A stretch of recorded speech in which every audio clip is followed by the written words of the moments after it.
Well, prepare yourself once again, guys. This is Chris. We're talking through the medias. It is Wednesday. You guys know what that means. It's another day where we're going to talk about entertainment news, movie reviews, and all that crazy stuff that we like to talk about because we're a bunch of geeks around here. And we just, and we don't share all the inside jokes that we were talking about before the live stream because you guys aren't ready for that. This is a PG show.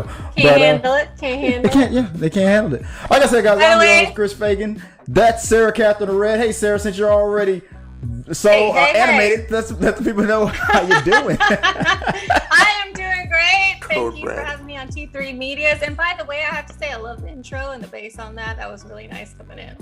Awesome. See? Thanks. See. No, wait. That was a compliment. I should be afraid.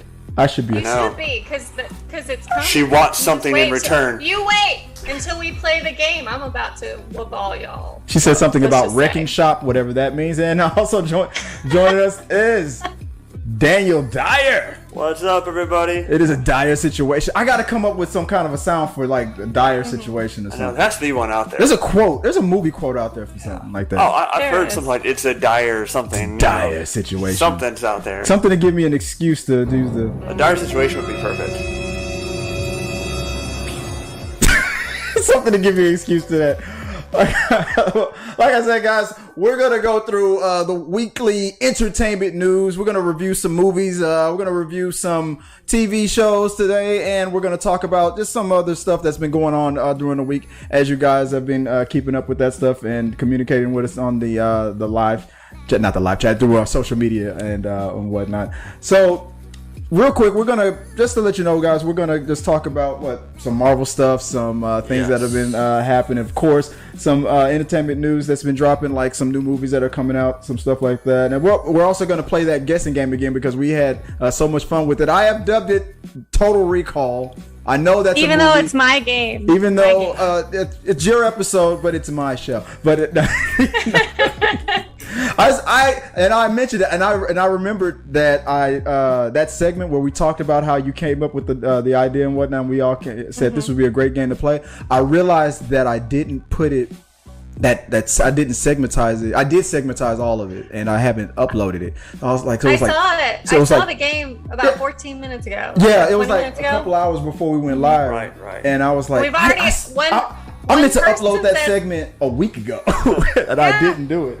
I thought you did, but like one person already commented about how she wishes she could play. Yeah. So maybe we should talk about later in the show before we do the game how our audience can play it with us. Yeah, give you guys a reminder, we'll like you said, we'll recap.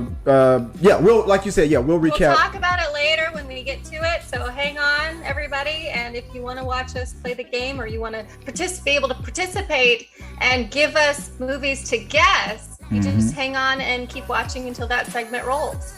Exactly. And yeah, like Sarah said, we'll get into that when we get closer to it. But before we get started, guys, I just want to give you guys a reminder. If you want to catch Talking Through the Medias, if you don't have time to catch us live, you can catch us on our various podcasts of choice. So you can listen to us on Google Podcasts, Spotify, SoundCloud, Apple. And yeah, I think those are it. If you want to contribute to the show, you can always send us your thoughts, your comments, your questions and concerns. Hit the like and subscribe button. Follow us on all social medias.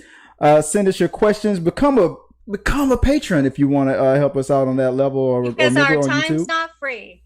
And send us super chats and questions through tips on Streamlabs if you want to contribute to the show.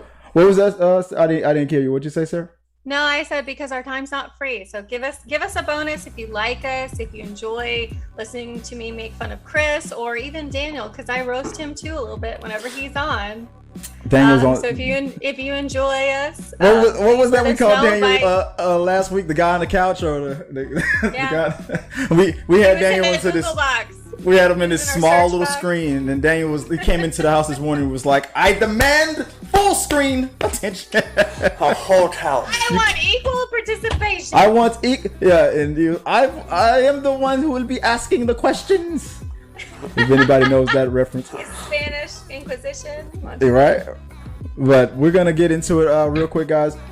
Really fast. Our first topic of the week, if I can, get myself all organized real quick. So, Guys, I don't know if you guys have heard the news, if you've seen what people have been talking about, been buzzing about. Mr. Kevin Feige was in an interview. He was asked straight out, what about Daredevil? I mean, I think that should be a movie. I think that if I do a Daredevil movie, that's what it should be called. What about Daredevil? Right. Like, is he going to be in the MCU? And everybody was out there talking about how confirmed. Kevin Feige says that the Daredevil will be in the MCU. And I'm like, I put it on my TikTok. I'm like, no, he didn't. He didn't. He didn't say that at all. He said, if we use Daredevil, we will use Charlie Cox. Right. Since you guys keep bitching about it all the damn time. That's exactly what he said. He said, since you guys are out there bitching out there all the time, I'll give Charlie Cox a job. Yeah, it's like if, like whenever, wherever, however. Right. It will be Charlie, but it's like he's just, it's not actually like 100% like. Yeah, he said if we use it. Yeah.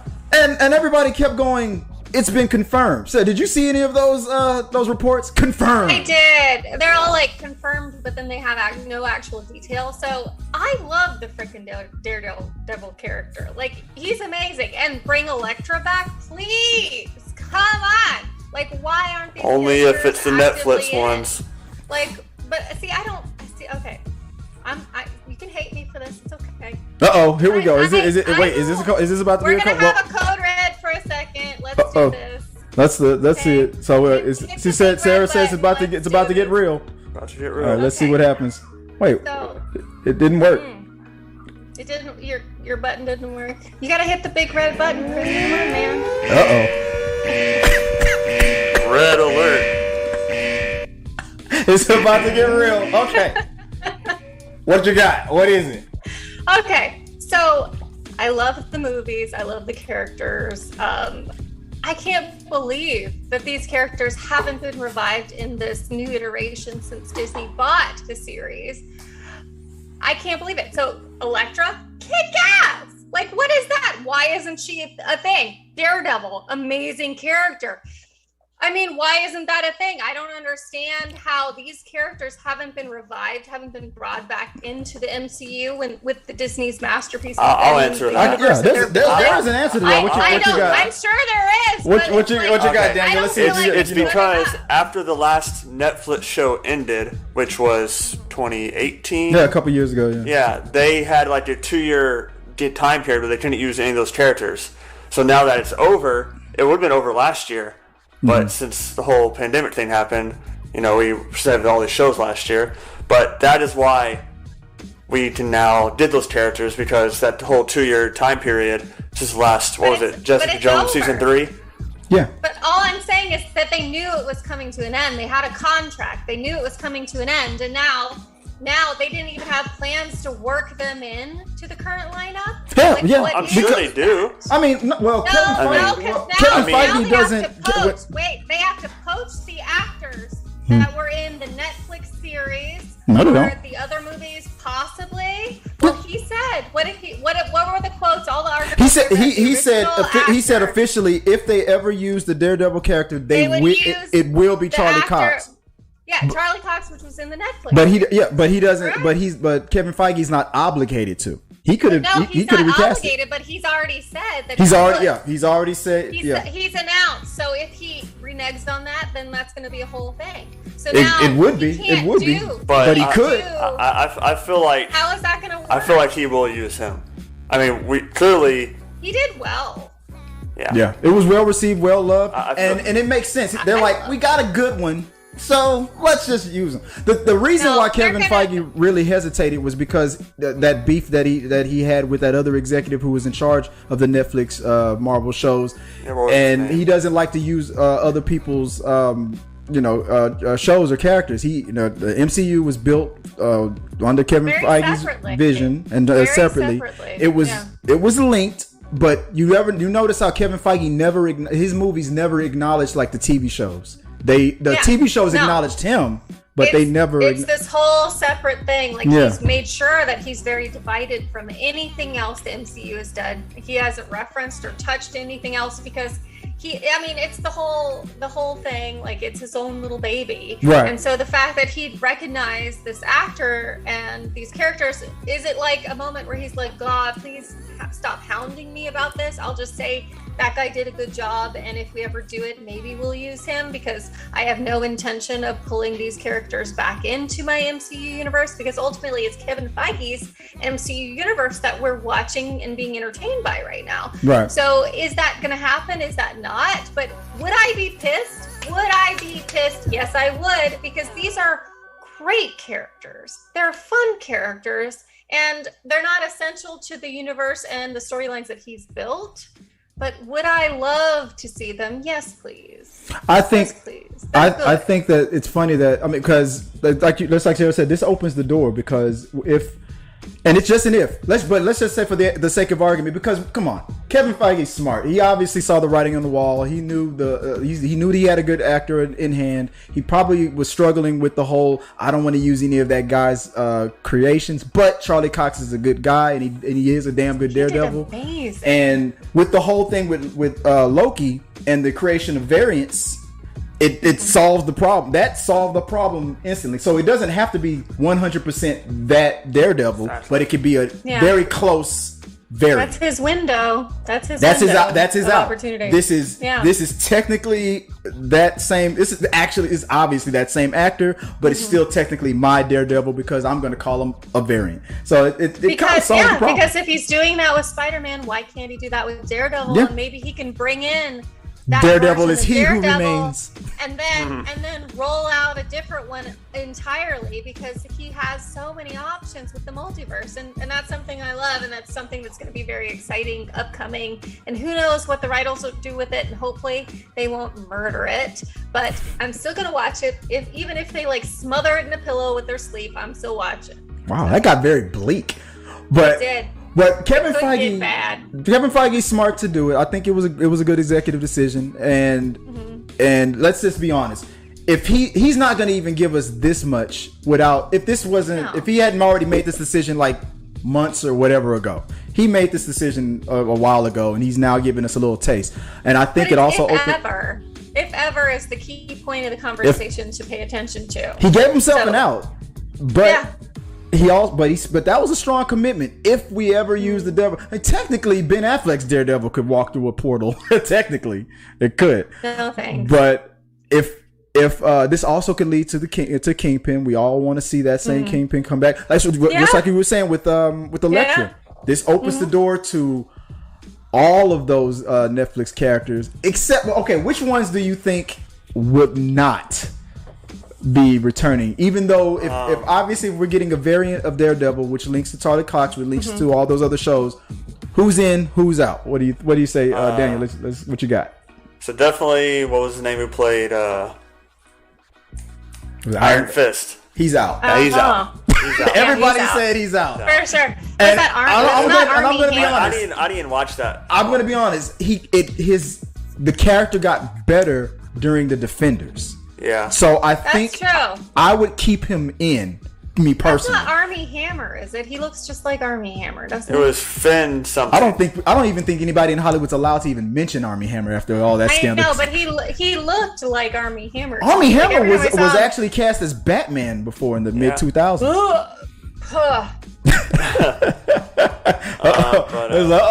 That's another call random. I don't know. I'm not sure who they'll bring back besides Charlie Cox and Vincent D'Onofrio. I'm not sure if they'll send it to anybody else. If I'm not saying they would 100% bring anybody different. Let's say if there was a Mount Rushmore or a list of names that's in and that's out, even though there's one character who definitely would be in, but it's still problematic. I'm talking about the Punisher. He would be in. Yeah. But the Punisher is problematic, has to come back. Yeah. Well, of course he is. For Disney Plus, it's problematic, right. Especially with how the logo has been used lately. The controversy with that, all that political stuff, and the fact that he's a murderous vigilante. I don't know if that's a good fit for Disney Plus. I mean, Daredevil. They're gonna do a Deadpool movie. It's like but they're gonna PG-13 there. Well, they said Deadpool will be rated R in his own movie. Yeah. He'll be rated R in his own movie. They're gonna keep it rated R, but when it's time to bring it to streaming, he's going to Hulu. He's not coming to Disney. Either they're gonna create a password thing for Hulu. I don't know. I think he's gonna go to Hulu. I mean, because now he's now. Why would they give it to somebody else? He's now under Marvel Studios. Yeah. So it's like. But yeah. Kevin Feige's producing Daredevil 3. I mean Deadpool 3. So he's in. But back to the Netflix people though, I would think they were gonna recast what's his name? Not Iron Fist, the other guy. Luke Cage. I think they're gonna recast Luke Cage. No, I want them to use him. I loved him. What is his name? What is Mike Coulter? Mike Coulter. Yeah, I met him at Dallas Fan Expo in 2019. Okay, so I was gonna watch the first couple episodes of Luke Cage, and I was like, okay, I know who this character is. I'm familiar with this character. I don't know if I'm gonna watch the whole series because Netflix likes to screw things up when it comes to my comic book characters. And I don't like how they do stuff because they make it like high school. Oh my God, there's so much drama all the time and love triangles and all that shit that I don't care about. Mm-hmm. And so with this is another code red. You can do that. It's one of those. Code red. Like, you should have just. It was just a thing. So with this actor, he brought such humility and humanism to this character, which really it required that. And I absolutely loved his portrayal, and I loved the other actors that were in the series, and it just made me want to watch it, and it was just amazing. And then they linked it with the other series that I like that I cannot remember what her name is now, but she's Kristen Ritter. Lady. Yeah, what's her character called? Jessica Jones. Jessica Jones. Freaking love. Yeah, they're Jessica linked in the Jones. comic book. They're married, I think. Another really great series that Netflix didn't screw up as far as comic book characters. So I love Jessica Jones, loved Luke Cage. Iron Fist was okay in comparison to both of those, but Iron Fist was just okay, but a lot of the supporting characters, like his love interest, were great. But like I said, Iron Fist got better in the Defender. Yeah. I loved the way they handled him in the Defenders. He was perfect. They developed him more. They put more into him, which is something else that I hate. So here's and I am okay. You have more cause to talk about this than I do, but another black male character that they minimized in a series where they could have really developed him. And it made me upset because I wanted more of him. They made him very, he was two-dimensional, but he wasn't fully developed. Mm-hmm. And they, like you said, they didn't fully develop him until the Defenders, where they really gave him so much more. Luke. And made him more personable and just made him more of a human being that you just believed in. Yeah. And I hated that. But the series that they gave him was a good series. The actor really made it for me because the story and the writing wasn't as heavy as it should have been. But I love him even more in the other show he's on, Evil. And I'm not saying that would prevent him from playing Luke Cage again. I'm just thinking that Luke was. I could see a series. I don't see them going, or I could see him just popping up. I could see Luke Cage popping up in Falcon and Winter Soldier, or Captain America and Winter Soldier. I could see him just popping up. Yeah, right. I could see Iron Fist just popping up in Shang-Chi. It would just be a short version of what the series was. Yeah. So there's not another story to retell, or I don't think there's a better way to retell what it is. Yeah. Maybe they give him a little more depth. We got that variant. Really. We got that variant Netflix story. Then we can just go to. And if they were to pop up, I could see Iron Fist popping up in the 10 Rings series. If they do, that's what they're going to do with the 10 Rings. Oh yeah, I could see that. I could see them in support roles. I don't think Kevin Feige will ever use Daredevil. You gotta use him. I don't think he'll pull Daredevil in completely. I think it'll be another supporting role, maybe a pop up here and there, maybe a part of something. But you don't think he'll ever use Daredevil, make a Daredevil movie? No, I don't think so. And I don't think he'll make another Elektra movie. I don't think he'll pull her in. But I also don't think that they'll talk about how the Ninja Turtles were derived from Daredevil's sensei. If you know about that. Do you know about that? The connection? I think, what's in that cup? Okay, no. So the Daredevil Sensei is the one where he had what was the Teenage Mutant Ninja Turtles rat? Splinter. So Splinter was actually the pet Of Amato Yoshi.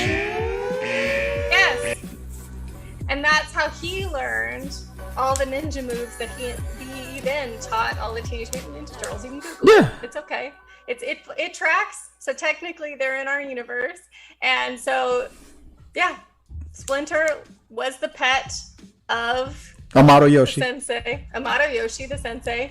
And when Amato Yoshi was murdered, that's when Sensei got loose, went into these sewers and got the ooze and the turtles and taught them all ninja moves. We all saw the movie.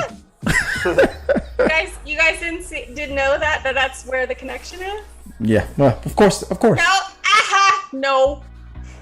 Anyway, guys, let us guys know what you guys think about the whole thing with Daredevil being in the MCU, at least a variant version of it. Are we gonna get Kingpin in this Hawkeye before this series ends? I hope so. Yes. I hope we and at the end of the show, if we get Kingpin, if we get even a taste or a glimpse of him, then Charlie Cox is good. He's good to go. I'm sure he'll, like they say, that he'll appear in that Echo. And I think the only reason why Kevin Feige even brought it up is because we're about to see Kingpin. Right. Or at least in the Echo. We wanted to build that buzz.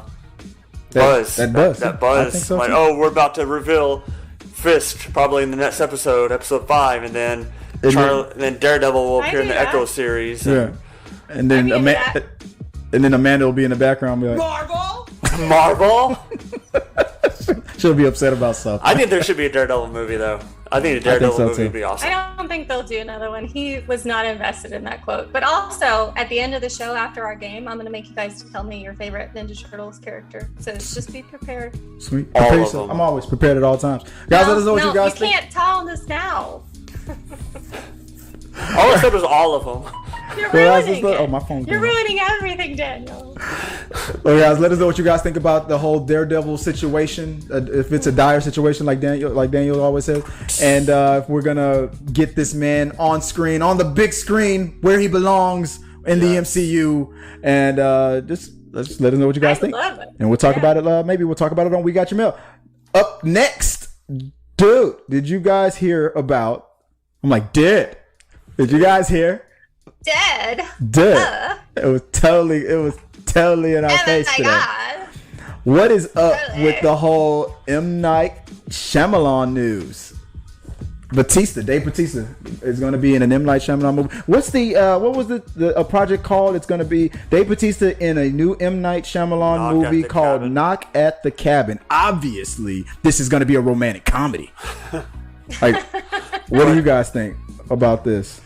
And there's no news about it. It's like, there's like no little short description of the movie or anything. Nothing. It's like because he probably knocked on his door and I was like, "Hey, what's up? You want to be in my movie?" Want to be in my movie? And that's where the name came from. Like all sexy, like M. Night's all sexy with it. Want to be in my movie? And that's where the name came from.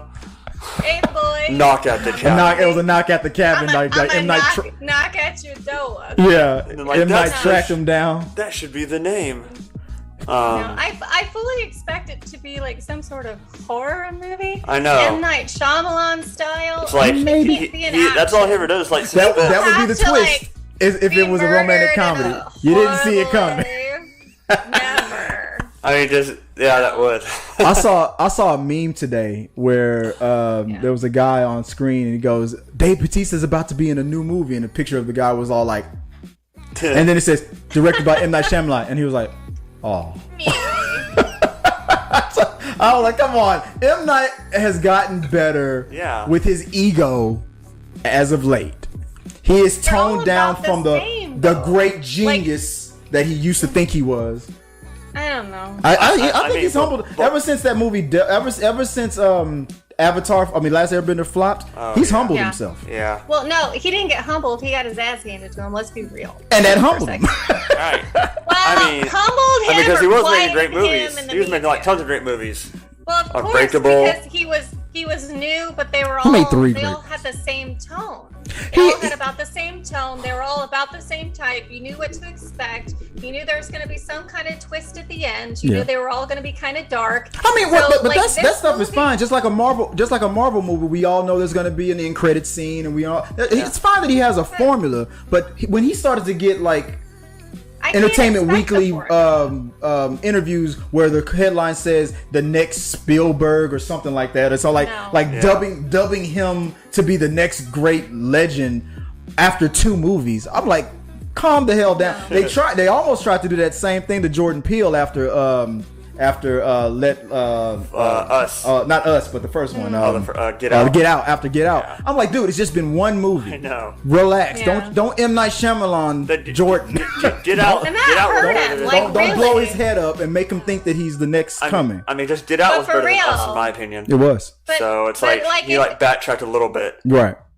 What was that, sir? If the media didn't do that to M. Night Shyamalan, then we would have just seen him roll out with his style, and there wouldn't have been all this hype and this expectation of all this thing, because so it wasn't his fault. He's not like all the pressure of my genius. Yeah, but he's not like a widely. He doesn't have a widespread. He has his own way of doing things, and it's good. What he has is good. But I have an expectation when I watch his movies. I know what to expect. I know what kind of movie it's going to be. It's going to be kind of dark, like what we talked about. He's not going to be like one of those guys that's going to throw out like a happy Disney movie next, Unless that's the twist. He's not going to. Yeah, he's not going to throw out a romantic comedy or like a slapstick comedy coming up next. It's going to be an M. Night Shyamalan movie, which I expect it to be dark. I expect it to be broody. I expect people to die in horrible ways. I expect it to be like borderline. Seriously, there's going to be no survivors. Scary. Somebody's going to live, and it's probably going to be Dave Bautista because he's the shining character, or he's the one murdering everybody. So it's going to be one of those couple of things, and I don't expect him to deviate from his normal way of being, and that's okay. Yeah, he ends up being Drax again. Movies, but people, the expectation was set too high for him, in my opinion. I totally agree. I totally agree. And why should he? Yeah, he's amazing at what he does. I totally agree. I just hope, just like we were saying, I just hope that he stays on the path that he's on now, talking about M. Night, because his last couple of projects, ever since they stopped giving him like $100 million or more for a movie, he's starting to I look at it as him humbling himself, like he's playing in a smaller box again. He's going back to his old Sixth Sense roots, where he's like, they're not going to give me $1 billion blank check, so I gotta be creative. And and I feel like he's making better stuff lately. So I'm looking forward to it. He's being more real. He's not wasting money on shit that doesn't need to pay for. That Lady in the Water thing. What was that movie called? Yeah, Lady in the Water. Lady in the Water. What the hell was that? Genius. A lot of mythical stuff. I know I saw the movie, but I still don't know what I saw. Right. I didn't watch it. The first time I watched it was a couple months ago. Really? I was like, I never saw that one. Oh man, are you okay? My friend had it on at her house. So I was watching it, and I was like... And your hands are still shaking. My God. I was like... I was confused. I kept asking questions like... why did I turn this on? Well, I didn't turn it on. My friend put it on her TV, and I happened to be there at the time. I don't think that's your friend, man. Well, guys, let us know what you guys think about this new movie with Dave Chappelle. I almost said Dave Chappelle. And Dave Chappelle and M. Night Shyamalan. Plot twist. Watch that. I was watching it. I'd be lining up outside. I'd be like, Dave Chappelle murdered me some people. I would watch the hell out of that.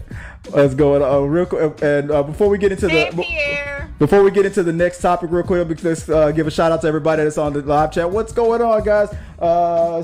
Joseph Ippolito says, looking forward to Sonic 2. Dude, you got ahead of us. We're about to talk about that in a second. Perry Kelly says, hey everybody, what's going on? Hey, how you doing, Perry? And Y2 Germs, Lady in the Water was loosely connected to Elsa EM case. Elsa EM case. Oh, what's that? What is that? You gotta help me out. What is that? Somebody got We murdered. got a guy on the couch. We got a fact check. We got a not fact check, but we got Google to it. confirm. Or Y2 Germ, if you can tell us what that is. Well, I don't know what that is. I've never heard this. What was it? Because that movie was so bad, I didn't look into Elsa it. Eam. Elisa. The death of Elsa Eam. Wikipedia. Wikipedia. She I'm got looking it. right Oh now. wow! Now So this is Wikipedia. we're about to You go. guys She's ready? about to. She's about We're to about get. to code red. Oh my God! She's about to get into it. I'm not gonna code red this one Okay, because it'll so encourage yeah. you to stop the show. Okay, Just so on February he's telling us right now. 2013. Oh, is she? Yeah. Okay, do you want me to keep reading? Yeah, The go for body it. was Yeah, go for it. recovered in a water tank atop of the Cecil Hotel. I watched the Oh, documentary. her. Oh, you know So about she this? was- Oh, yeah. Yeah. There's been YouTube videos about it. No, but there's also like a whole series on Netflix. Yes. about this woman. It's the Alyssa Cecil Lamb. Hotel. Okay, I see it now. Like, Alyssa she Alyssa like, Lamb. yeah, like, she was acting very weird around an elevator, and, like, you saw the elevator footage, and then, like, just, like, an hour or two later, or something like that, she was found in the water tank Well, on top of the later that hotel. evening. Yeah. So she And, like, was a it was, like, 21-year-old. no one knew how she got in the water tank. And it was very weird circumstances It was about how she locked even ended up from in the the water tank. outside, and she was in her full clothes. So she's a 21-year-old that came down to California, which is where the Cecil Hotel is. I don't know if you guys are familiar with the Cecil Hotel. In itself, it's a big paranormal site where they claim a lot of horrible things have happened, to see even ghosts and demons and all sorts of stuff. It is also there's current residents in the Cecil Hotel. This is from my Netflix knowledge of watching the series, and this could be an entire podcast talking about the Cecil Oh yeah, Hotel we might have to talk about. We might have to talk about this. It's Why are you? creepy in general, but What? she is a Canadian resident. She was a student actually at the University of British Columbia. She was visiting the Cecil Hotel. She was in that area in California, and so a maintenance worker actually discovered the body. And she had been there by herself. She had 5 days. She was there for 5 days at the Cecil Hotel. The Cecil Hotel is in Los Angeles. They have security cam footage of her, and I actually watched this on Netflix, where she seems to be talking to no one, and then seems to be talking to somebody down the hall, and then she also seems to be hiding from people while she's in the elevator when the door opens at random times when you don't press the button and things like that. But she started acting very oddly. And if you go back to that Netflix series, they talk about it in more depth. So I definitely encourage you watching that. But she was found dead in the water tank on the top of the hotel, which again, in order to get to the very top as a guest, you would have to literally scale the side of the building, because only people that work at the building had access to the very top, because you had to have a special key to get up there. And then again, you'd have to scale her up so that there was a water tank at the very top.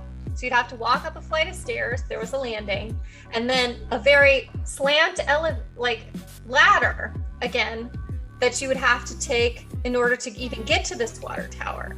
Which, if you carried her, and she doesn't look like a big person from all the pictures, so she probably weighs about as much as I do, so I'm like 123. So you carry this 123-pound person, then have to put them onto one arm in order to open the two-latch system on the water tower door to be able, and then shove the entirety of this person into the water. I mean, that would take a lot of strength. So there's, and you said this is a documentary on Netflix, or is this on Netflix? I'm gonna have to check. You have to look at the check this Cecil out. So Cecil Motel. It is amazing. It is scary as all get out. And it's loosely watch connected to the Lady in the Water. No, they actually do her entire episode. So I don't know how closely connected this is. I'm gonna have to. I'll look it up.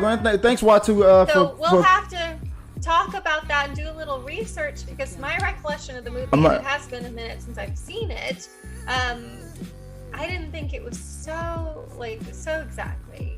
Yeah, I'm gonna have to. Thanks for putting that on our radar. I'm gonna have to look into that, because that's interesting. I'm gonna check that out. There's a lot of paranormal that's associated with this, the Cecil Motel, and I love the paranormal, so I would love to do a whole episode just talking about that series. We can dissect each episode, which would be. We'll definitely call that a code red, because Sarah gets deep. She's like, all of a sudden. I'm in it, and I do my research because I love this stuff. The M. Night Shyamalan twist for this episode would be her her Lamb's Death was actually remade in 2002 as a horror film called Dark Water. So that's okay. Okay, yes. Now, the more and the more you kept describing it, I kept thinking about, why does it sound like that movie Dark Water to me? I knew I heard this before. They made a movie of it called Dark Water. And I love that actress who played in that movie too, Dark Water. They speculate so many things because they're so little known. Because she was so disconnected, but she was on psychotropic drugs and things like that. She was having a condition, and they did count the number of pills that she had versus when she got the prescription. Jennifer Connelly. Like that. So, yeah. I love Jennifer Connelly. Who is married to Paul Bettany. Who is married to Paul Bettany? I don't care. I'm not afraid of Paul Bettany. She's pregnant. She's got a beautiful baby bump. I'm excited for her. I'm happy for her, but I still love her. Run, little rabbit, run. Trivia. One of these days. Next week we'll do the Cecil Hope Motel, and thank you. Yes. Thank you for bringing that to us. Yeah, thank you for putting that on our radar wire too. I'm gonna do an entirety of episode, and please. I'm not gonna watch The Lady in the Water again, though. I'm sorry. I'm gonna be super. Oh, Dark Water. Because the movie is Dark Water. I'll watch Dark Water again. Maybe there was a little confusion as to. All right, Chris. But the next. All right, moving on to the next of it. What? Oh, An awesome sauce. Thank you. So Jennifer Connelly voices an AI. Do you know what AI and what movie? No. No. Oh, we got what was that? One trivia question for you. Well, we're not doing the trivia stuff yet. But go ahead. Wait. It was just one question. Voices an AI in. Jennifer Connelly voices an AI in what movie? In what movie? And do you know what the... Perry Kelly just became a member. Thank you, sir. Oh, I appreciate you, man. That's awesome. I can't think of it. Wasn't she in what was that movie where the new Blade is in as the bad guy? Wasn't she in that movie with that action movie? Marsha Ali. With Marsha Ali, it was based on an anime. It was I reviewed this movie. What's this? Where the android. So I know it's not that movie because she was in that movie. I give up. Like a movie that she voiced. Yeah. It's a Spider-Man movie. Yes, it's Spider-Man: Homecoming. She was in Peter Parker's suit. She voiced the Karen. Yeah, oh, that was her? Yeah. You just gave me another reason to watch Spider-Man: Homecoming. That was Jennifer Connelly. Of course, she's in the other ones too. I love Jennifer Connelly. I've got to get Jennifer Connelly on this show one day. That's her voice. Mm-hmm. And it's funny because she's married to Paul Bettany, which is also. Why do you keep bringing up the fact that she's married to Paul Bettany? I don't want to hear about that. Because it's funny because he's Vision, who's also an AI, and then she does the AI voice for Peter Parker. So. Well, good for Paul Bettany. Okay. I'm just saying. It's Marvel news. That's what I do. Marvel. But thanks. I said I was looking for the alert and says somebody just became a new member. I appreciate it. Thanks for joining us on that level and contributing to the show. And moving on because that code red went into a whole thing. But appreciate you for that episode of another episode of a code red right there. I'm gonna have to start using that alert to like as a wrap it up kind of a thing too. Right. Sarah be like, and another thing about zombies. I'm like, it's play me off music. Yeah, I'm gonna come up with a wrap it up sound. You're just gonna have to play orchestral music in order to play me off the stage as I accept my awards. I could just mute you. That's. I'll punch you. All right, guys. I'll fly out to Texas. Yeah, right. Talking to. You're gonna remind me about the Braves again. All right, guys. Because they beat your Astros. I'm not sorry. No comment. Thank you guys for becoming members. Thank you for becoming subscribers, and thank you for contributing your thoughts to the show as we talked about. Love you. As we talked about M. Night Shyamalan. Mm-hmm. But Shamalama Ding Dong. As you can tell by my tone, by that reminder about the Braves Astros game, I'm ready to move on to the next subject. Are you? Because you brought it up. Damn Astros, guys. Did you guys see the poster, the new poster? So moving on to Sonic the Hedgehog. Sonic the Hedgehog 2. My son, I bet my son wishes he was here to talk about this. His favorite video game character of all time, Sonic the Hedgehog. We were already talking about this in the people bringing it up in the. And I'm sorry, I got to look back at the comment section. I'm sorry if I missed anything. I'll scroll back and I'll catch up with you guys. But it was Pirates of Darkwater. Yes. But, yes, Darkwater. Sonic the Hedgehog 2 poster just dropped. Love you guys. We'll come back. We'll come back to it. But once again, thank you again, Y2, for putting all that on our radar. That's the movie. Awesome. I'm stalling for time because I'm looking for. Thank you. Looking for what? We're definitely the heroes, the Astros being the villain. Are we still talking about that? No, Sarah's got. Okay. That is not what we're talking about. Okay, this is happening. Okay, this is happening. Here we go. Let me get all three of us on the panel. Let me get us all three of us on the panel. Comment, guys, in the comment section. I want you to look at me. I am reading the comments. Ignore. Yeah, Sarah's monitoring the comments. Because I agree. I can read, sir. You guys watching live.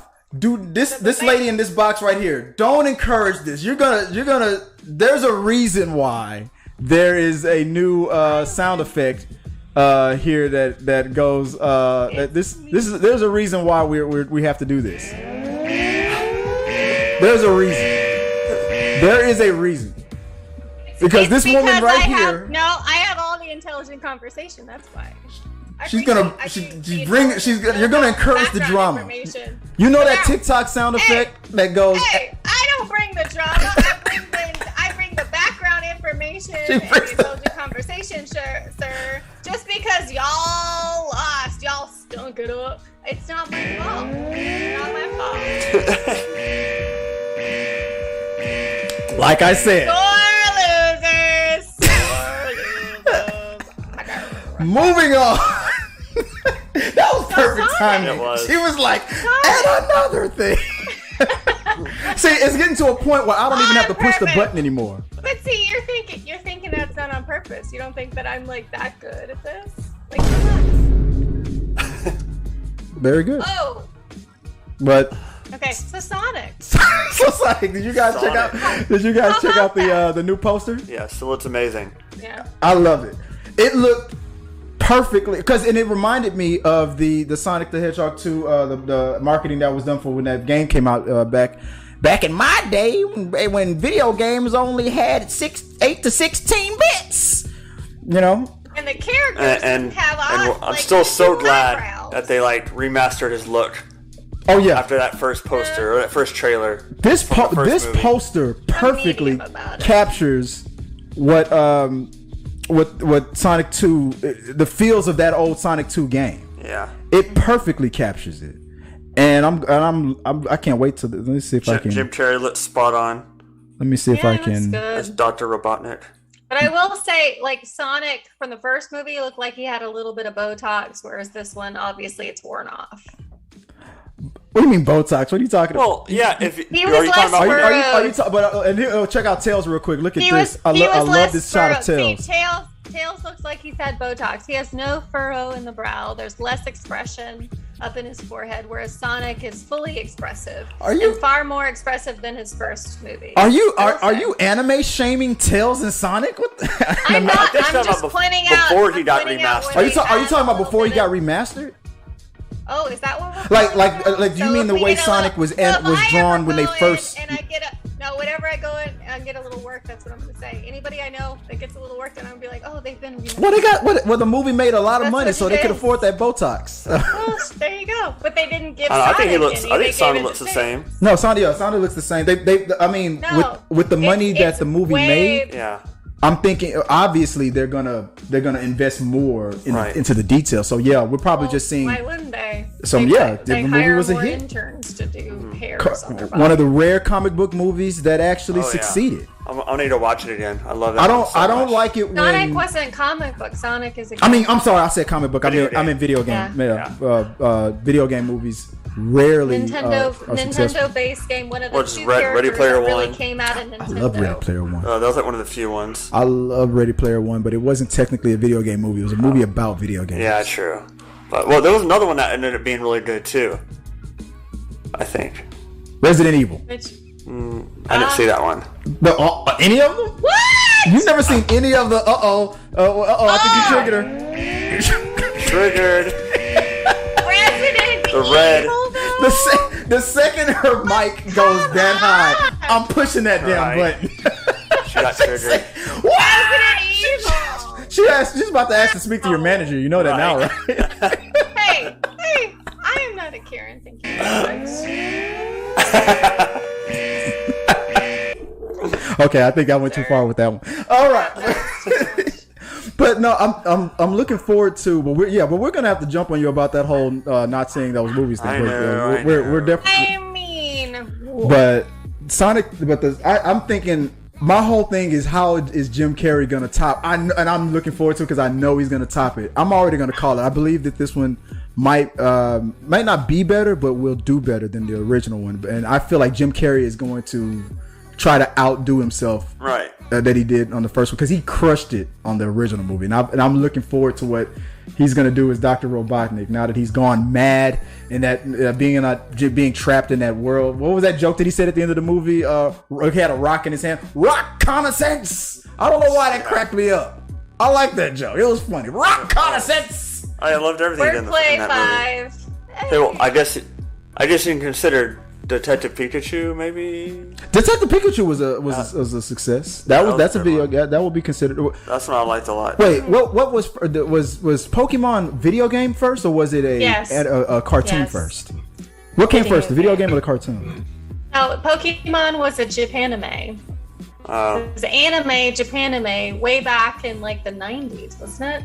I thought she was about to rhyme. A anime way back in the day. Okay. No, Japanime is entirely different than normal anime. No, like Japanime is its own freaking genre of Pokemon.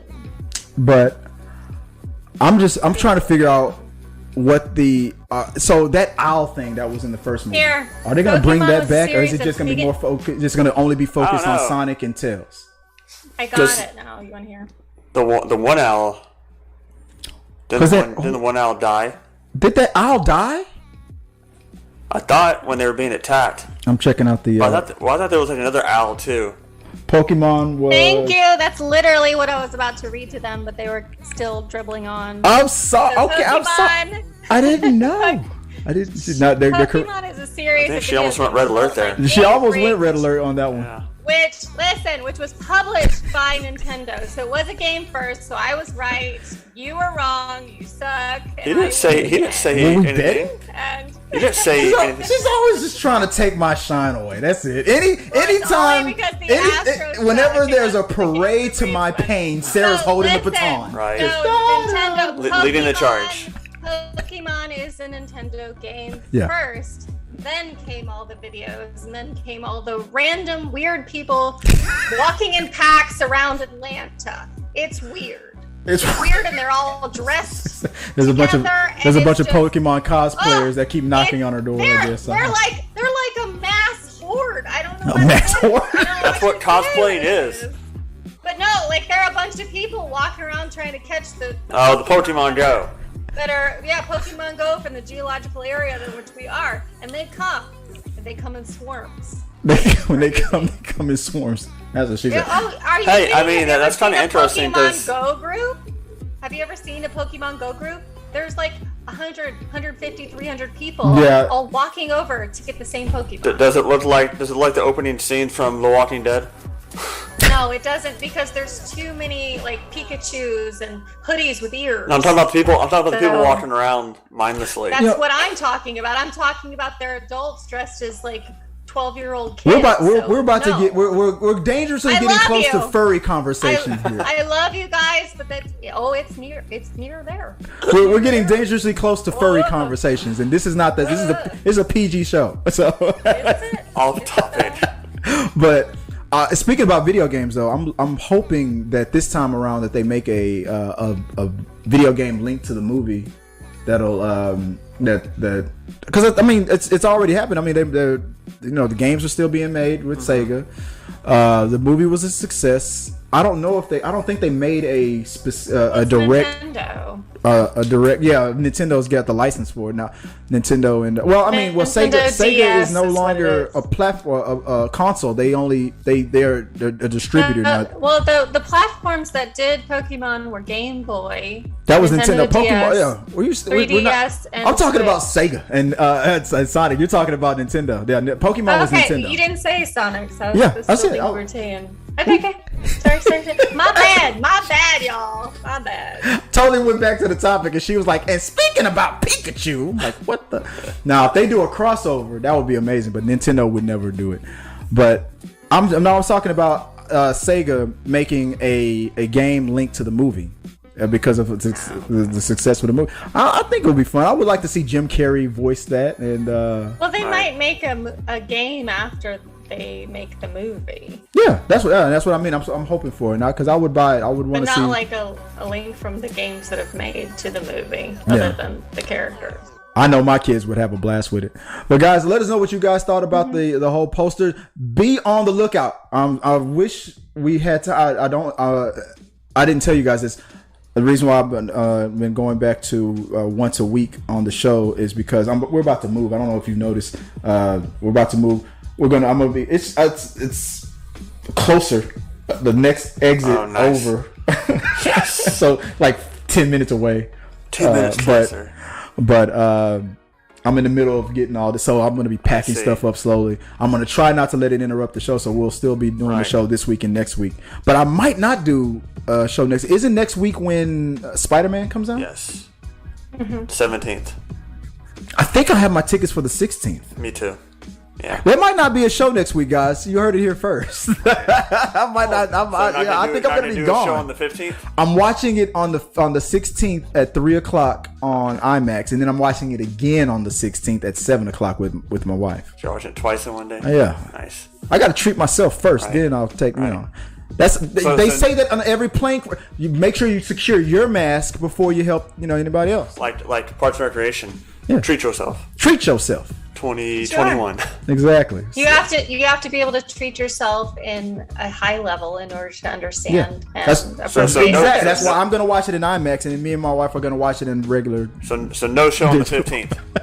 So I don't think there's going to be a show next week. It'll just be me and Daniel, and we'll just be talking shit about you. Great. If you like it, I love it. But real quick, guys, I want to take a quick break. I'm gonna take like 5 minutes because I want to readjust. I'm gonna refill my drink, and it's just water. And, just water. But I was gonna be like a quick little 5 minutes. But it'll take some time vodka. to talk about our sponsors. The show is brought to you once again by. Is it Marie? I always want to say Mary. I don't know why I want to call her Mary. Her name is not Mary. Because it's close to Christmas. Probably. I don't know why I keep doing that, but you know what? Let's pull it up right here before I totally mess up here. Uh-oh, I did something wrong. There it is. Okay, yeah. Our sponsors once again this week is Marissa Harper, actor, producer, writer of the book Acting with Energy, and I was thinking about making the cosplayer of the week Daniel, but I think that's a conflict of interest. But maybe next week or the week after. Our cosplayer of the week is the real queen of the jungle. I have her as the cosplayer of the week. I put it up on Instagram, and I'm waiting for her to acknowledge it. You told me last week it was going to be me. Yeah, wow. I did, but then I changed my mind. But I'm hoping that you're gorgeous. Don't worry. Yeah, I met her in person. She's awesome. She's a great. Yeah, I met her back at Dallas Fan Expo. But I'll be the lady that goes like, they are fine. Both of them are gorgeous women. And I have her as cosplayer of the week. So guys, go check out Real Queen of the Jungle. She has great cosplay pictures. She goes to a lot of the events. Like what was that the last one that you went? It was Dallas. Well, I've been to 2 since then, but yeah, the big one was Dallas Fan Expo, and that's where I met her and the one from last week too. Awesome. The cosplayer of the week from last week. From Gotham. Yeah, Gotham Gal. Gotham Girl. Yeah, last week's cosplay. Daniel's meeting all these famous cosplayers. Yeah. And hopefully you can help Sarah. get rid of the ones that are knocking on her door. I'll try to make it over there. Cosplayers. The Pokemon cosplayers. Come to Atlanta. Okay, come on. But guys, open up some portals, But I'm gonna take a quick 5 real quick as a reset, and we're gonna continue the rest of the show. So stick around and don't go nowhere. Please don't.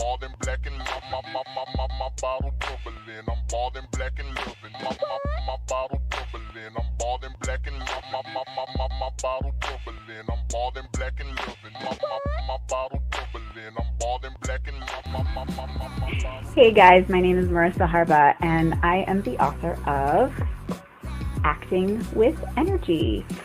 So this is a book that was 10 years in the making, and it outlines how you can create a repeatable performance so that every single time you perform, whether it's an audition, whether it's in class, whether it's on set, whether you're speaking in front of an audience, that every single time you know how to harness your energy so that you can be effective and actually communicate to your audiences in a way that will make them lean in. I'm so excited for you to pick up a copy and give it a read. Thank you so much.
And thank you guys for allowing us to take a little time to reset ourselves and and get decent. Once that many code reds happen, I gotta pull back because it gets real. When Sarah gets worked up, like people get punched. So I was just trying to keep out of Dodge. Yeah, like you see this lady right here. She looks all nice and innocent over here, but she's a puncher. She's not even. That's true. Barely even. She's like, yeah. I'll punch people. Yeah. My name is Michael. Like, why? You deserve it. Well, do you deserve it? Aircraft. Do I? Should you be punched? Probably. I don't think so. Yeah. No. Yeah, you should be punched sometimes. I know guys, you. I want to That's no lie. before we get into the before we end it all, because I think we should do the oh yeah, we have a few more things that we talk about. Sarah, did you Like Hawkeye. did you want well, we can probably do that after the show real quick. Gotcha. Yeah, We have half of the things that I know, have to right? talk about today yet to do. Do you have anything for the code red sec? Do we have any more code reds? No, I think I'll just throw those in as needed.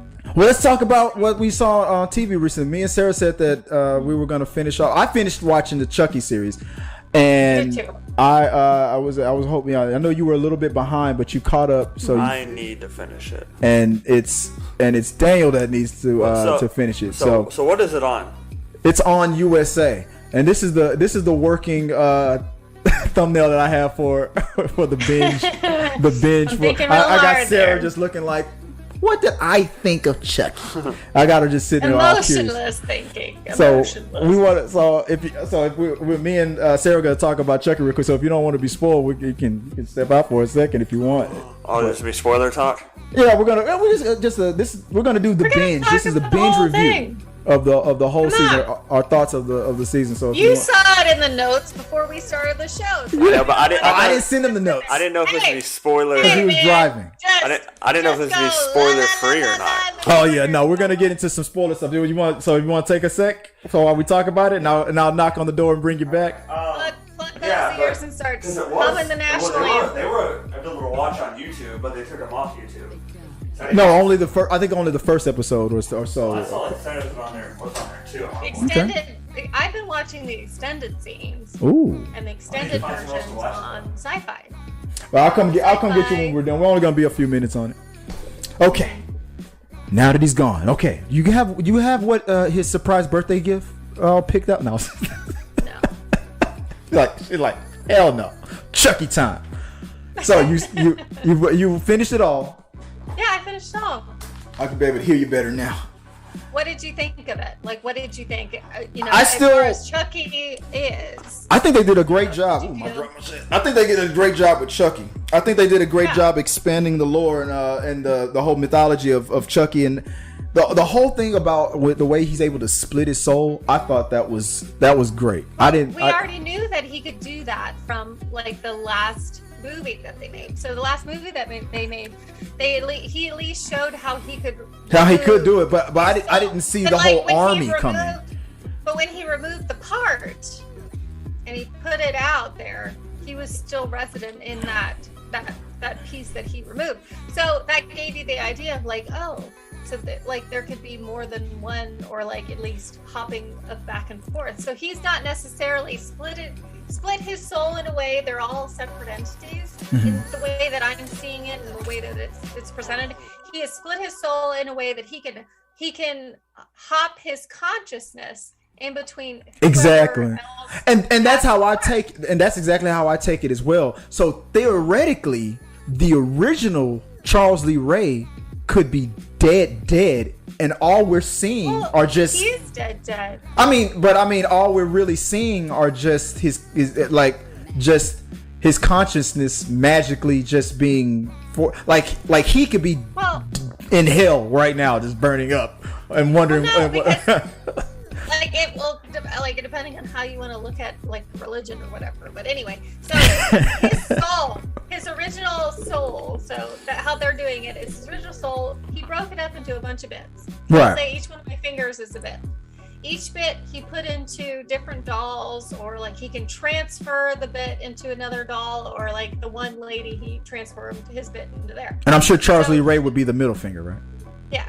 So he cannot. Well, they're all Charles Lee Ray. So, essentially, he cannot maintain his consciousness in any of the little bits simultaneously with another. So if he's conscious over here and he's murdering people and talking to people as Chucky, he cannot be in this one talking to people and murdering people as Chucky.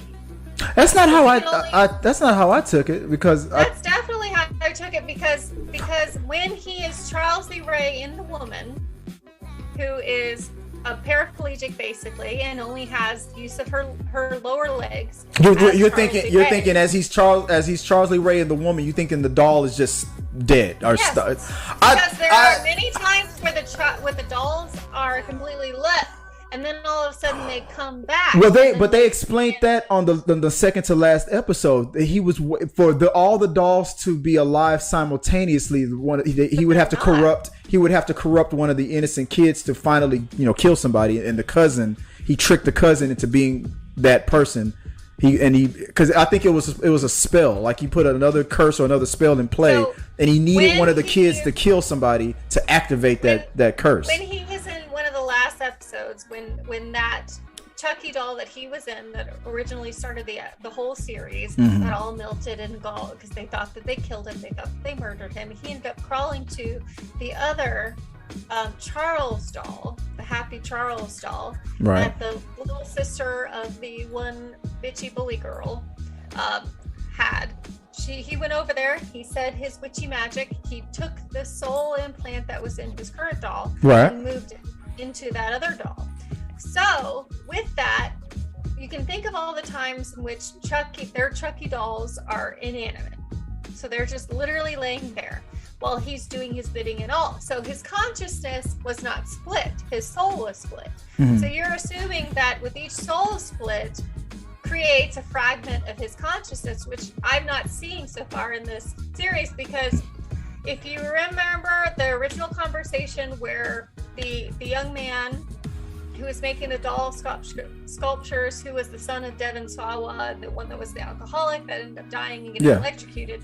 So that son ended up calling somebody who then maybe got murdered. We don't know what happened with that. But like as soon as he called him, he could hear him going, is the doll alive? Did you check the batteries? That kind of thing. And the doll that he had was often inanimate. But when the soul and the consciousness were connected, so he transported to that soul piece. So you have to think of it as like launch pads. And that's how I'm thinking of it. How it seems to be presented. Well, how do you think I get it, and that makes sense. It does make sense to me, but from the way they presented it, it seemed, or at least to me, it seemed that Chucky could be conscious in the doll and conscious simultaneously in the next person only, and he could maintain it simultaneously for a bit. But as the girl got a little stronger, she was able to kind of break it a little bit. But his master plan to be conscious in multiple dolls simultaneously, he wasn't strong. He is not strong enough at all without that extra help with that other curse with the corrupting one of the kids to commit a murder to activate the largest. I took it that he could be in the doll and in that girl simultaneously. So you think without any glitch from every murder that he's doing, he's gaining more? No, not every murder. No, not every murder. Because he said in the second to last episode that's why he was trying to get Jake, that is the kid's name, Jake, to kill somebody, because the second one, remember like the original movie, the first person he reveals his secret to is the only person he could transfer his soul into to be human again. And he did that with that one woman who's the paraplegic. Right, and but this was a new curse to and that was similar to that original curse. But this was a new curse where he wanted to split his consciousness into an army of Chuckies. But I took it that he couldn't succeed in doing that. He said he couldn't succeed in doing it until he got one of those kids to kill someone. See, and that's same segment is what I took as that he can only be conscious. He can only hold his consciousness in the things that you took it as one at a time, right? I took it that he could do two. Mm-hmm. See, I didn't because if he requires the power from the consequential murders of influence, basically. Mm-hmm. He doesn't have that right now. But I think that's what that's why I think that's why he needed that boost from a kid killing someone. I feel like he could do two. He could control two, but he couldn't control more. Consciousness for sure. Yeah. Yeah. I don't think he can do two because right now all we're not seeing simultaneous action. We're seeing flipping throughs, and that's what the series is right now. Is flipping through his consciousness. At the end of the Curse of Chucky movie, when he first met the girl in the wheelchair, and he possessed her at the end. Spoiler, sorry about that, guys. Yeah. Didn't he laugh and the doll laugh simultaneously? No, because he split his soul into her. Right. But we know that happened. I feel like he was able to split his soul one good time, but to do it for the army of dolls, I think he needed that extra boost in that curse, and that's what he said. He needed a kid to kill someone. He split his soul into multiple dolls, as we've seen. So, or maybe he did it so many times that he was losing control of it, and that's why he needs that extra boost. So he split his soul multiple times that we've seen because the characters that were in the original movies came back and they were hunting down the dolls to murder them. Right. So Andy. The dolls were completely inanimate until he I guess signaled. I don't know what the magic would be, but he came back and they shot him and he was full of blood all of a sudden. Yeah. And that kind of thing. But then he still exists in the other dolls and the other places. So why would they be hunting down all the dolls that he could possibly possess if they were not trying to erase the possibility of him having soul? I like that better though. I like the idea of him only being able to be in one doll at a time, and he can touch. It makes a better story. It makes a winnable proposal. Yeah, it makes it harder. It makes it harder to catch him. If they explain the curse to be something like I can curse this doll to be a vessel whenever I decide to activate, but I have to click my remote button mentally. If they make the curse like that would be cool. But I don't like this whole. I didn't like that the end where multiple dolls were able. Then he was having a conversation with himself, and it was starting to get to the cheesy stuff. That's unrealistic because ultimately your consciousness, as you understand it, is one entity. So if you think about it in cloning, but your clone is essentially never you. It's never you. It's pretty much. It's technically an offspring. Because what you are is your consciousness, your plethora and continuum of experience. That kind of thing. So all of that has built you into the mind that you think. Right. I can copy my own mind. But she may not have the thought. She'll have your clone built her into who I am right now. Right, your clone would only have everything up to the point where you copied it. So the split of the soul allows him to I guess hop. I want that hop from one body to another in order to be able to connect his essential consciousness to be able to control that entity at the moment. I like that Denzel Washington movie Fallen. I want it to be something like that. That's what I want it to be. Essentially, if you would kill all the vessels of the soul, each part of that soul would no longer be able to grab onto an existence, and that consciousness would not be able to hop to that other vessel. That's what I'm gathering from this. And eventually, if you were the heroes in this movie, if you remove all of the vessels, burn them all. But you would never know where another doll is. Well, there's a woman who is a vessel as well. Yeah, that's right. They brought the doll back too. The last episode will be: should we murder her? Does she obviously doesn't want to live, and she's tried to do stuff before? What is going to happen? And that's going to be the climactic moment in it, where it's like, What do we do? Can we be the killer that Chucky wanted us to be and murder this innocent human being that is then have a splinter of soul because he damned her? Are you talking about his girlfriend Jennifer Tiffany? No, I'm talking about the woman in a wheelchair that possesses the soul. Well, she can't do nothing now. Tiffany cut her arms and legs off. She's okay. She's still possessing the piece of the soul, and so until she's actually demised, until she's dead. Have we confirmed that she's dead? Yet? No, she's not dead. She just amputated all of her limbs at the end. Well, then that's a piece of soul that can still be transferred with the current magic to something else if required. My question. Essentially, they're putting that in the vault. My question would be: going to look at a human being for that. My only question. Hunters for it. I love the fact that just like the doll not having any real bones or muscles, that Chucky can possess a paraplegic and they can walk. That to me made sense, because if he can make a doll walk, obviously it'd be almost the same thing. Not to compare paraplegics to that, but yeah, just blame it on the magic. But I didn't see that coming at the end. That the fact that, because when Jennifer was transferred from the doll to that actress's body, I mean, she's playing herself and she's playing a doppelganger. That's funny to me. But when they transferred the doll from the doll to the from her doppelganger to the doll and then she and vice versa to take over Jennifer, the actress Jennifer Tilly's life. I thought that was cool. I never thought that they would have the doll be simultaneously alive did Chucky kill Jennifer Tilly, the body? Did she kill the human version at the end? I can't remember. She's still alive, but the doll is still alive. But the doll and her are simultaneously alive. No, I don't think the doll doesn't exist anymore. My recollection. Did you not watch the last episode? It was the last episode. The doll is back.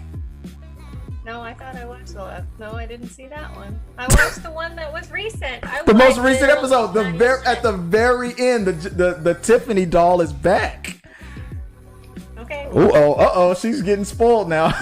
She didn't see it. Maybe. I didn't see that one, but I watched. You know what? It was. You know what?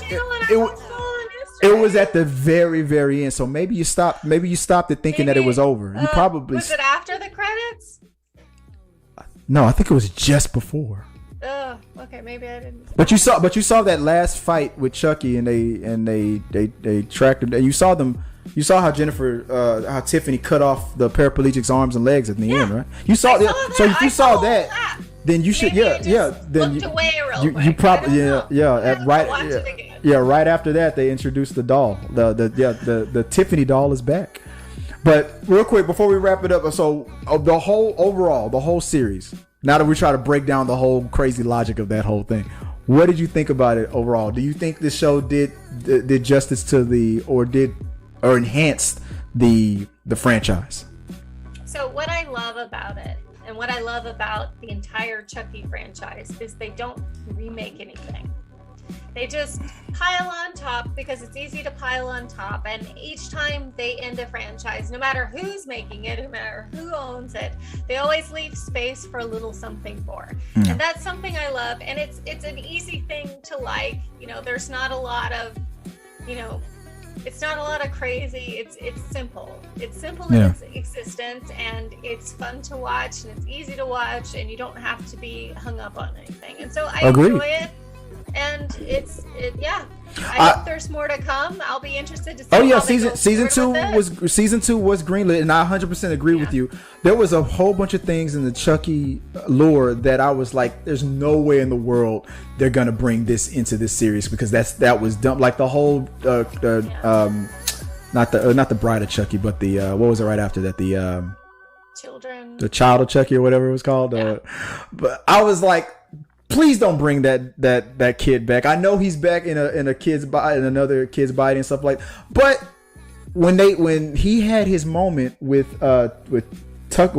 Jake, and when Jake, explained it that, that he was gay and everything like that, and Chucky had that heart to heart with him. Like I have a son. My son is also gay. They brought it up, just like you said. I love the fact that they don't necessarily have to use everything, but they still acknowledge it. They piled it on there, and I was against them bringing up the seed of Chucky, but the second he had that moment, I was like, okay. Now, and then after the way it ended, now I can see where it would make sense for them to bring in the seed of Chucky, the child, because he's back in a human body. He should be older by now. He should probably a man, right? Because how long ago was the seed of Chucky? Like over 10 plus years ago. 90s?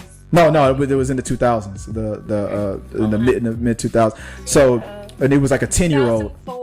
So he's about 25 now, in a 25-year-old body at least.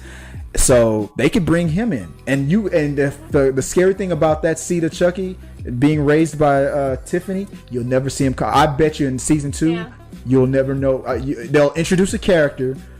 They'll lie and say, my name is such and such, and in the end of the season, it'll turn out to be that kid. So I'm calling it first. Whoever introduces themselves to Jake in the beginning of season 2 is probably that damn kid. I want to be your friend. Why? Why do you need to be my friend? You're Chucky's kid. Yeah. Why? Yeah. Exactly. If some 20-something adult walks up to him and be like, "Hey, man, can I buy you a beer?" You'd be like, "No." Would it be? I think it would be very poetic. I would think it would be very poetic that if the seed of Chucky is the one who kills Andy. To do something that his father could never do, kill Andy. Andy always gets the better hand, or gets it over on Chuck. But if that kid does it, that won't happen because that couldn't. I guess happen because the new kid kind of replaces him in the series of things. But what I love about the Chucky series, is the lack of ego between the people making it, and I applaud. They're having fun with it. I love you. You do your thing with Chucky, you end it, everybody acknowledges what happened before. It's not like, no, I'm the new director. I can't pretend like all these things happened in Chucky's past, because Chucky is his past. And that's what we love about him. He's a creepy little doll, because all dolls are ultimately creepy. Let's be real. So I love it. It was you're right. It was brilliant that because they could have taken the easy road, which would be reboot or retcon things in the past that they didn't like. But they decided to lean into it and retool it and make it work. Best decision. And at first I thought that was going to be a bad decision, but then the way they did it, talking about his son with Jake. I was worried about it too, because they handled it perfectly. Continuation. I was like, all that stuff, that means if they're gonna acknowledge this, that means they're gonna have to acknowledge that, and I don't like that. But they made it work. The conversation that he had with Jake about I have a son too. Like they eased it in perfectly, very well woven. It made it a real part of his history, because ultimately it is. If you look at that Chucky character, he has all of this history, all of these years, and I like the flashback scenes, and even they did the dub overs with the actors, so they sounded the same, even though the actor that played Charles Lee Ray was the actor that played Charles Lee Ray. So same voice actor. Brad Dourif. Yeah, they just tried to like age him down a little bit, which is fine. And then they put Jennifer Tilly's voice over the actress that played a younger version of who ends up being and the guy who's playing the younger Charles Lee Ray, he does look like him a little bit too. I'll give him that. It is him, and they just fogged him up a little bit. That is. You think they de-aged him? No, I thought that was another actor. No, Google it. I'm looking at the cast, but I was watching it, and then I watched. You're right. I don't see a. Yeah, you're right. It's him, and they just kind of like used. They're using de-aging technology on a TV series. That's a waste of money. Dude, they do that on a lot of things. Yeah, movies mostly. I thought that technology. No, but also Instagram. You can de-age yourself on Instagram. They got an Instagram phone on them at all time. But guys, There you I go. loved it though. I love that. I love. I can't wait to season 2. I think they did a real good job. Must watch. It's not as scary as you think it is. It's not. It's worse. It is a bit of slasher, but there's a lot of. When you get stabbed in the face by a dishwasher, it's exactly what you want it to be. It was the neck. But those are short moments. It's not like, it is a lot of suspense. It is a lot of anticipation, but it's everything that you want in the Chucky movies. Ultimately, Chucky was not like a bunch of slasher. It was a lot of anticipation, a lot of fright, a lot of scare, a lot of pop moments, but ultimately few little spurty blood moments. And when the blood comes, it is buckets. What do you, real quick before we go? Did you see it coming? The whole. I noticed it before, like the 4th or 3rd episode before the season finale, that I was like, he's not getting anywhere with Jake. I think he's going to move on to trying to corrupt Junior. And I'm so glad that I was right about that, because I was like, it seems like this. I'm like, this kid, he hates his cousin. All these bad things is happening to him. His girlfriend is now friends with him, and it's weird. I was like, this kid has every reason in his own mind to snap. And then when Chucky's noticed it, and it was like he was double downing the whole time. I thought that was brilliant. You thought that he was only trying to focus on Jake, but he was like, nah, I think I can get Junior too. It's an intentional move. Obviously, as a psychopath, he's a psycho. He is a psychopath. He is, that narcissism and all that stuff. But so, like, as a psychopath, you try to hedge your fires. So you would focus on one individual to make the others feel less. What do you think about who is angry, and ultimately he wasn't who's gettable, because he was the angry. He was excluded. They excluded him as a group.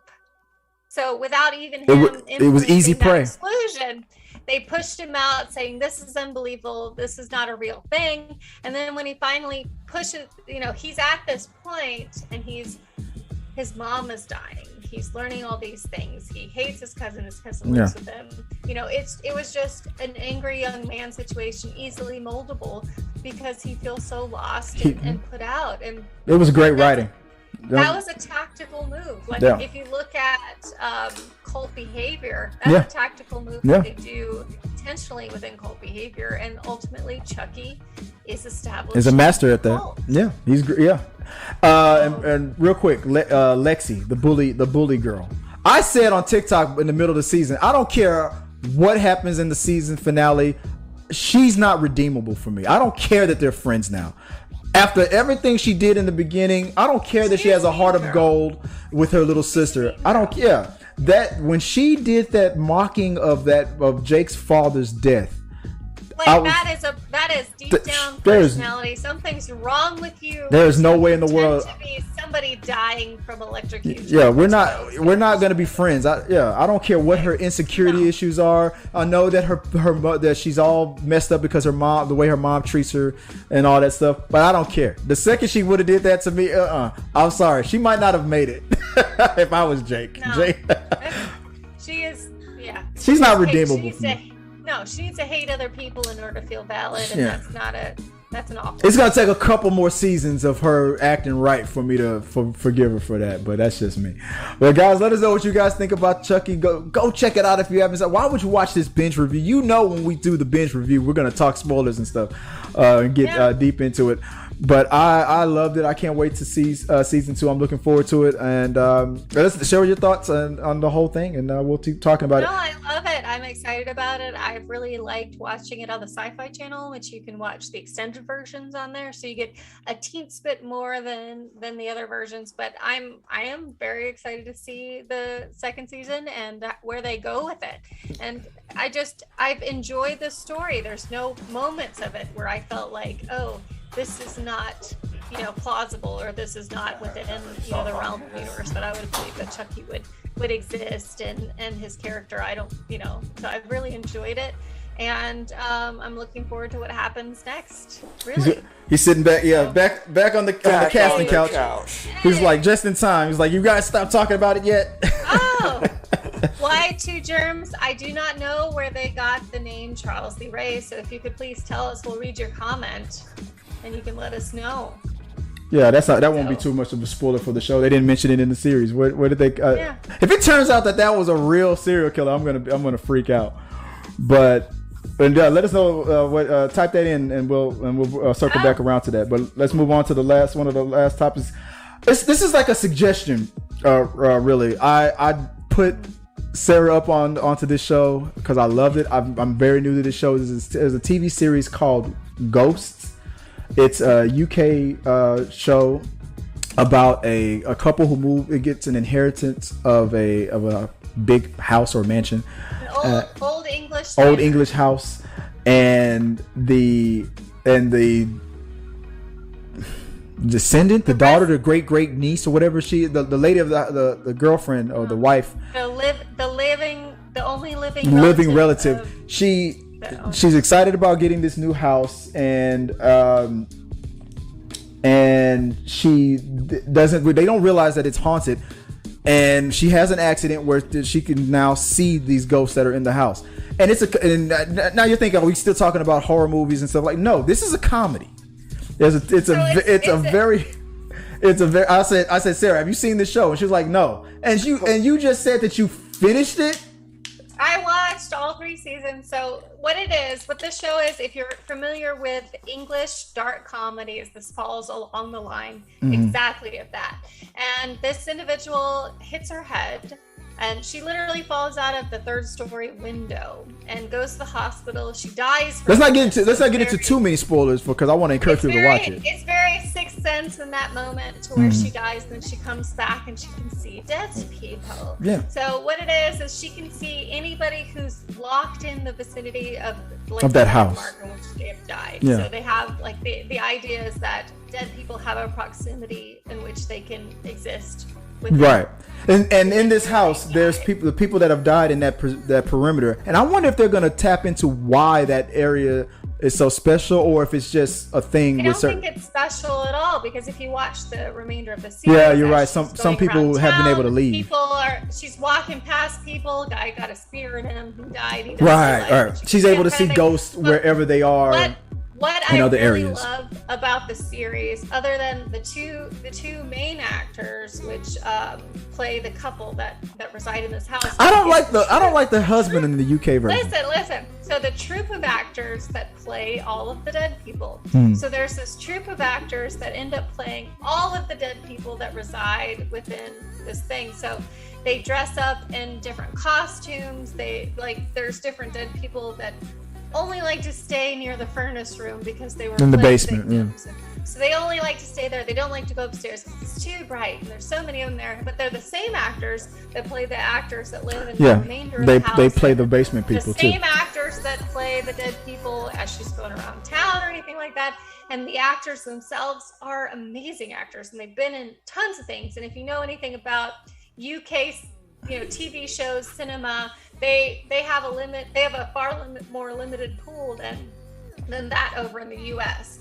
And so you get the same actors playing all these different characters. But honestly, I love it because I'm a big fan of UK movies and UK series, and this really falls along with the dark comedy view. So it's not laughing, funny, haha, I'm about to pee my pants because I'm so funny. It's a darker comedy. So if you've seen Cold Comfort Farm, that's kind of a darker comedy. If you've seen Four Weddings and a Funeral, that's a darker comedy. Death at a Funeral is a dark comedy. So it's along the same lines as those kind of classic UK dark comedies. Right. And I would highly recommend it if you enjoy that type of humor, if you enjoy that type of just impossibility is what it seems like. Well, improbability, or that's a better word for it, probably. But no, I enjoyed it immensely. I've watched the entirety of the UK version, so I like to do that, especially when the US copies a version. So I haven't seen any of the US version. What you're seeing right now on screen is the US version. So they've only the US version, the UK version already has 3 completed seasons, and then season 4 is coming. The US version is on NBC, and I say it's the same premise. Couple gets inherited a house, and all the ghosts that's ever died in that vicinity of that house are haunting it, and now she can see it. she can see the ghost. She can see the ghost and talk to and communicate with the ghost. The husband cannot, and that becomes a whole funny thing on its own because he knows that they're real because he's seen them do things. Right. Like all these ghosts have like different powers. Like some can move. One can move things. Another ghost can be seen when photographed. Another ghost can mess with the lights. So like in the UK version, there's a caveman ghost. There's a British soldier from like World War II or World War One. There's and in the mirror version from the US version, it's instead of a caveman, it's an indigenous ghost, a Native American ghost, and a soldier from the Civil War. There's a black lady who is, I guess, living during the times of like the 1920s and 30s. She has like the 1920s like style of clothing. Flapper style. In the UK version, in the US version, there's a hippie who's like, I guess she was high when she died because she seems to be out of it all the time. But her equivalent in the UK version is this ditzy girl from, I don't know how to explain it, but each ghost have different personalities. She's a ditzy Victorian era. Kind of a ghost. Now, some of the ghosts have personalities and stuff that they've kind of mixed and matched with the US version. In the UK version, there's a poet ghost who's like always flirting with the woman of the house, the age of Byron, and he's a romantic poet. He's a romantic poet, and he's in love with the lady of the house that can see her. He's in love with her, but there's no equivalent to a ghost like that in the U.S. version. There's no poet ghost. It sounds like a remake. It doesn't sound like a version so much as they took the basics. To me, it's exactly what they did with The Office. I mean, while The Office UK version before it ended, they came up with the American version, and then they kind of crossed over a little bit. No, The Office UK version versus American version, they at least started with the same base character. Yeah. Like the first But you can't really do that with with this premise because ghosts in UK would be very different from what the ghost that would be in America. So how could they make a new version of it? So it sounds like because it was so successful in the UK, they thought it would work in America, and they've just started the season. It just started this year, and they're only on like the 7th episode for the US version. But it's the same exact premise, but instead of a caveman, they have a Native American. It's just a remake based on It's a remake. the land. But they're following close to the same exact. Well, not really. Some of the themes are exactly the same. Some of them are totally different. And I like the UK version better. Remake versus I like the UK version better only because because it's more episodes. I'm able to get to know them better. I like the husband of the US version better than the UK guy. I don't like the UK guy. I don't like the husband. I like the UK guy. I hate him. Really? Why? I don't like. He's too stupid. The US version of him, he's more common sense. He's still kind of ditzy a little bit, but he's more common sense, and he's just accepting of the fact that okay, my wife can see ghosts. That's fine. I'm just gonna deal with it. But I don't believe that there's a US man out here that would be like, oh, you can see ghosts, honey. I'm not like signing you up for like the insane asylum. If you've seen what they see in this show, okay, you're in the shower. And the steam is fogged up the mirrors. And if you see writing on the mirrors happening in your face while you're looking at it, not turn away and then look back and then there's a message. I'm thinking that I need to adjust my, prescription of Zoloft. That's what I'm thinking. Well, that goes without saying.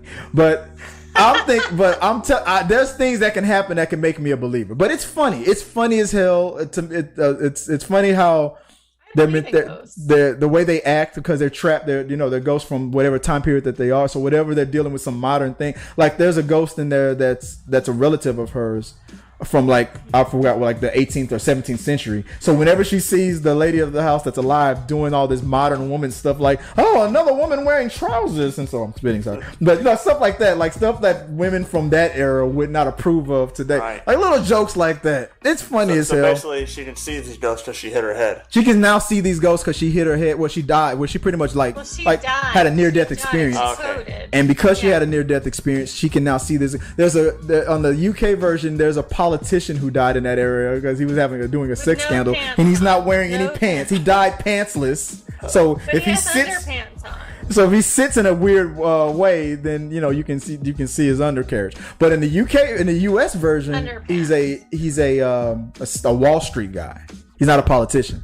But the same thing happened to him. He died without pants on, and he's a flirt. Like he's always like underwear too, or just pants. I think he didn't have any underwear on. Oh man. Because, yeah, right, Sarah. Because when he sits down, they always try to avoid looking under his shirt. The UK version has underwear because I've seen it. Oh, the American version, he has no underwear on. he sits down and of course they don't show it, but the ghosts are like, don't do that. Like no. Like they so there's one for America. No underwear in America. But it's funny. I like it. I'll check it out. So let me know if we talked you into it. We probably butchered it, or spoiled it, but I'm excited about it. The UK version of it still on season 1. I mean, the US version of it is still on season 1. UK version is 3 seasons. Go binge it. It's on HBO Max. All the current seasons of the UK version are on our HBO Max. The US version is on. Is it Peacock? Paramount. I wanted to say Peacock, but it's on Paramount Plus. Oh, really? It's on Paramount Plus, and it's up to the 8th or 9th episode of season 1. It just started. Check it out. It's funny as hell. Guy got shot with an arrow through the neck. Yeah, I've seen that. On same. That character is 100% the same as the UK version.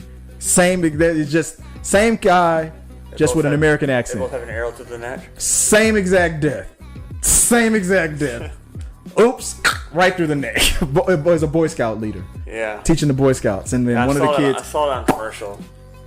But I loved it. I thought it was funny as hell. That's too funny. But moving on. Why Two Germs? I haven't seen The Frighteners, but I will check it out since you said that it sounds. It reminds me of that. The fact that when they died and brought themselves back. No, not The Frighteners. That was the one with Michael J. Fox.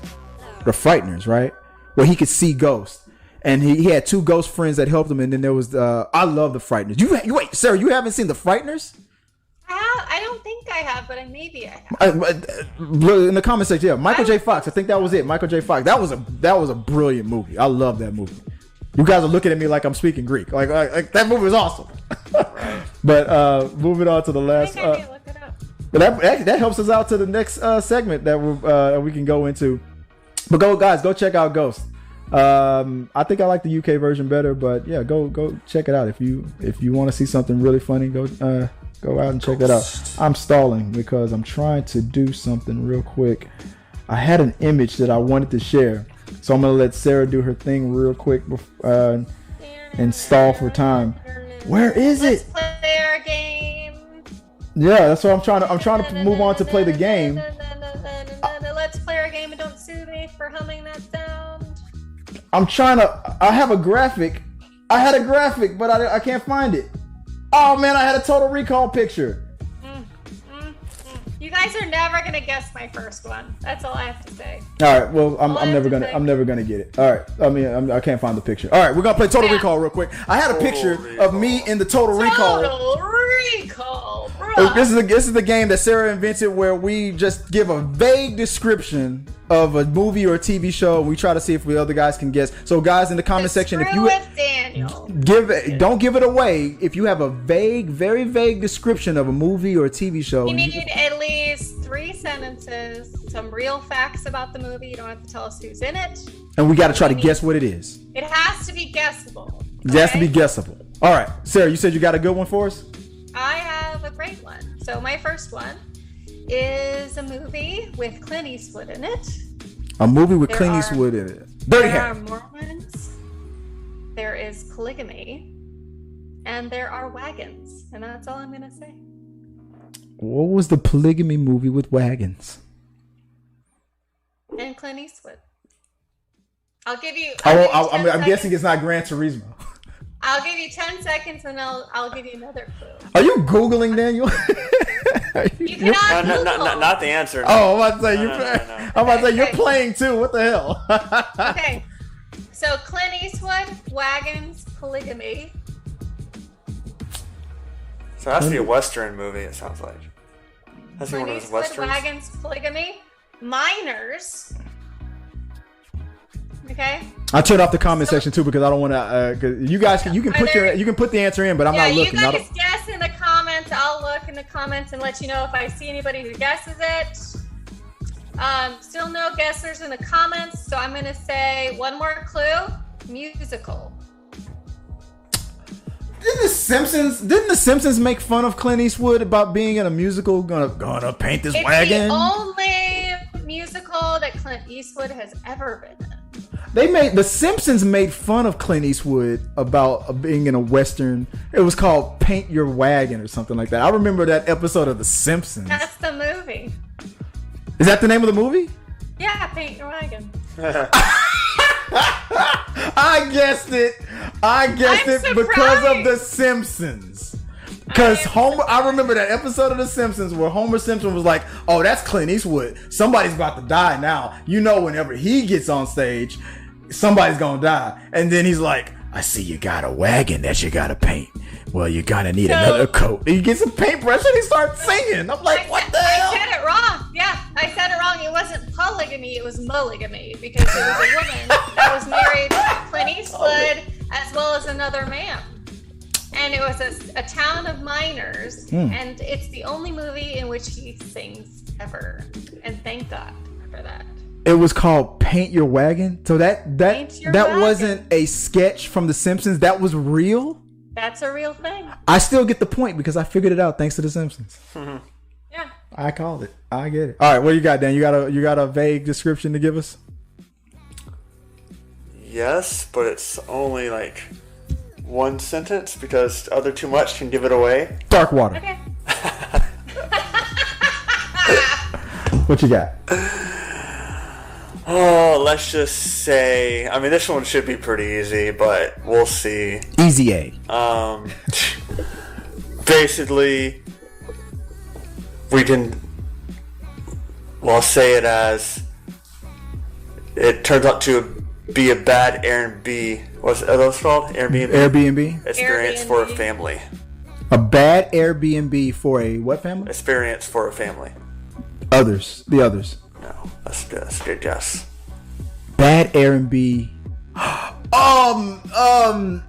No, I'm thinking about that family where those people with the mask, the family of masked people came in and tried to kill them and stuff. The others. I mean, online helped me with this description, so I took this description. Bad Airbnb experience. I feel like that could be like one of 100 movies. You got to be looking on IMDb. You can't be looking on Yelp. It wasn't Yelp. So but it was before. This was before Airbnb was a thing, right? Thing was a thing. Yes. But like Hostel. No. I mean, what else can I say without giving it away fully? Give us one more word. Bad Airbnb experience for a family. What? Winter Hotel. Airbnb. A whole family. Red Rum. Good job. You got it? Yeah. Red Rum. Oh, that one. That movie. What's it called? The Shining. The Shining. That's not an Airbnb. That's a hotel. Well, it's a hotel all to them, though, right? No, a hotel is an entirely different premise. I know, but that was like this. That was like the description without giving it away. But that wasn't an accurate description of the movie because an Airbnb is. You still got it, though. Yeah. That movie has so many. That movie has so many quotable scenes. Yeah, no, Daniel's right. Anything else he would have described, you could have said evil twins, angry dad. I still would have got it. I would have got it. That would have been easier. I would have got it. Yeah. Jack Nicholson crashes through door. You could have said angry twins, snowy mountain. That would have been too easy, though. All right. Snowy mountain, angry twins. Is anybody else in the comment section with a vague description of anything? I'm the only one that's gotten the. So I've got a Total Recall. I got one. You got The Shining. I got a couple more. If you don't want to do one. I got. Let's see. Okay, no, you do one more because I'm still thinking about another movie. Go for it. Okay, here's a really good one. You'll never guess this one. My friend Zach gave me this one. Okay, so author writes a book. Misery. No, the author writes a book that when you read it, it makes you insane. The Bible book manifests murders and will cause a biblical or regular apocalypse, depending on if you're religious or not. This is a horror movie. You just made this up. I feel like this is. I did not. I feel like this is a Stephen King movie. This author writes this book. Stephen King Drives him mad. Anybody who reads this book drives them mad to murdering. This book, when you read it, any individual who separately reads it drives them mad, but basically it manifests and creates murders depending on who reads it. This is a horror movie.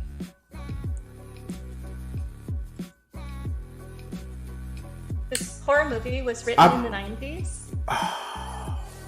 I've never seen. I was born in 2002. She got me on this one. Yes. Okay, the chat has got it. Do not read the chat. The chat has figured it out. Chris. I'm not looking in the chat. I'm not.